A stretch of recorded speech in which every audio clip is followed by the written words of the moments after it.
Selamat datang di channel LSP TIK Triatma Kompetensi. Sebelumnya perkenalkan saya dengan Bayu Kandukeswara bagian sertifikasi. Baik, kali ini saya akan membahas mengenai metode pengisian form APL 1 dan 2 sebagai bentuk permohonan sertifikasi kompetensi dan penilaian mandiri. Langsung saya mulai untuk form yang pertama, yaitu form APL 01, permohonan sertifikasi kompetensi. Bagian 1 terdapat rincian data pemohon sertifikasi, di mana terdapat dua bagian, yaitu data pribadi dan data pekerjaan sekarang. Untuk bagian yang pertama, yaitu bagian data pribadi, silakan isikan nama lengkap. Ya, nama lengkap yang diisikan adalah nama lengkap peserta atau asesi. Isikanlah nama lengkap sesuai dengan KTP. Atau jika belum mempunyai KTP, isikan sesuai dengan kartu keluarga. Baik, yang nomor 2, isian nomor KTP, NIK, atau paspor. Silakan diisikan sesuai dengan identitas masing-masing. Bagi yang sudah memiliki nomor KTP, silakan diisi. Bagi yang belum, bisa dilihat di kartu keluarganya. Kemudian selanjutnya, tempat tanggal lahir, silakan diisi sesuai dengan KTP atau kartu keluarga. Lalu selanjutnya, jenis kelamin, silakan coret yang tidak perlu. Untuk kebangsaan, bagi warga negara Indonesia, silakan diisi WNI. Kemudian alamat rumah, isikan dengan lengkap beserta kode posnya. Kemudian selanjutnya ada isian nomor telepon atau email. Ya, di sini ada 4 isian, yaitu nomor telepon rumah, kantor, handphone, dan email. Yang wajib hanya 2, yaitu handphone dan email.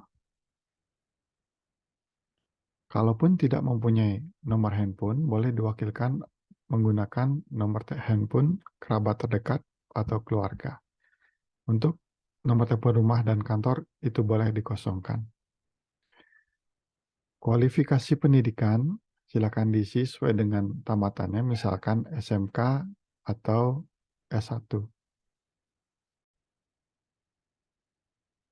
Baik, selanjutnya isian nomor B, yaitu data pekerjaan sekarang. Bagi yang sudah bekerja, silakan diisikan nama institusi atau perusahaan tempatnya bekerja, jabatan sebagai apa di sana, alamat kantor beserta identitas lainnya. Tapi bagi calon peserta yang belum memiliki pekerjaan atau masih dalam status sebagai pelajar, silakan diisikan identitas sekolahnya. Misalkan nama institusi diisikan nama sekolah masing-masing, jabatannya sebagai siswa, pelajar, atau mahasiswa. Alamatnya diisikan dengan alamat sekolah atau kampus atau universitas.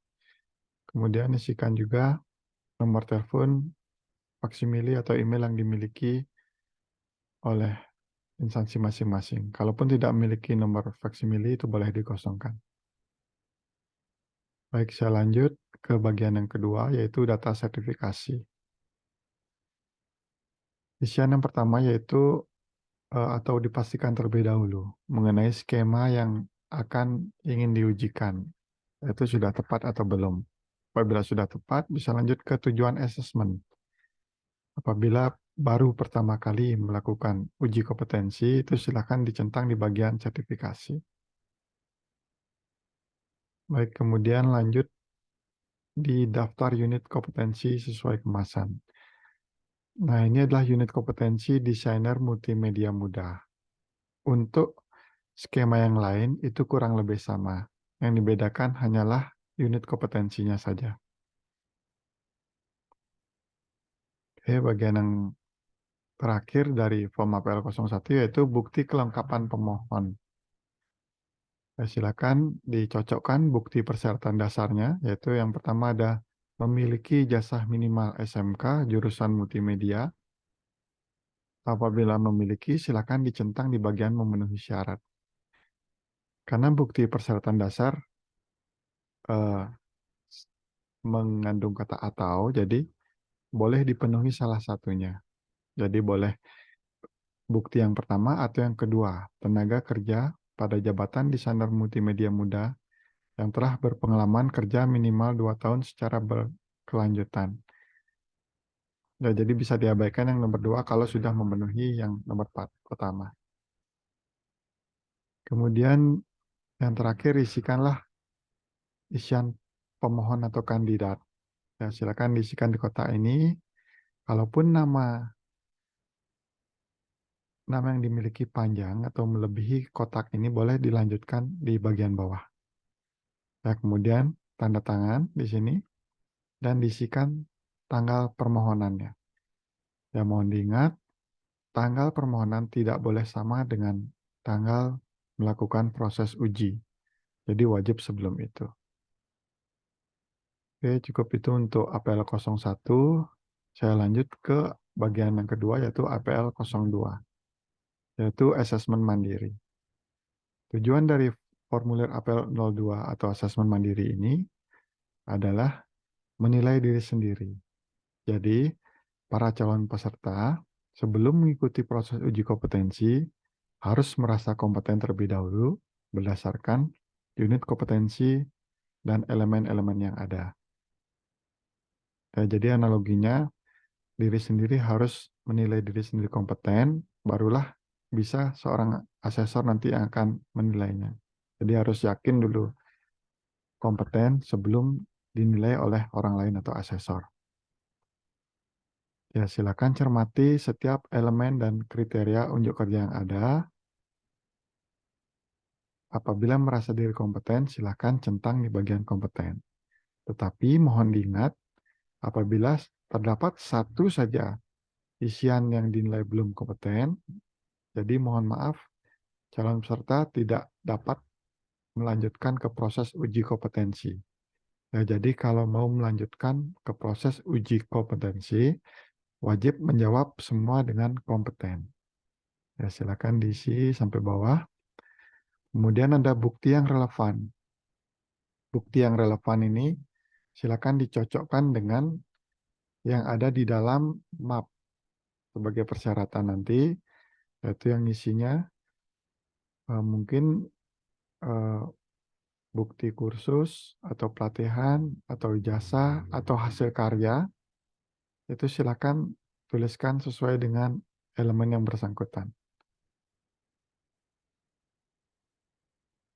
Jadi bukti yang relevan dapat ditulis dengan sertifikat atau hasil karya juga boleh.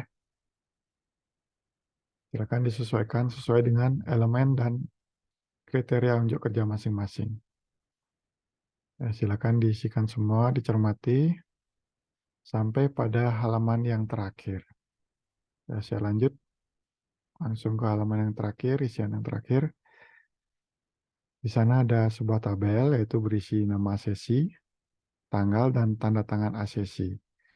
Ya, asesi ini sekali lagi saya tekankan adalah peserta uji. Asesor adalah penguji.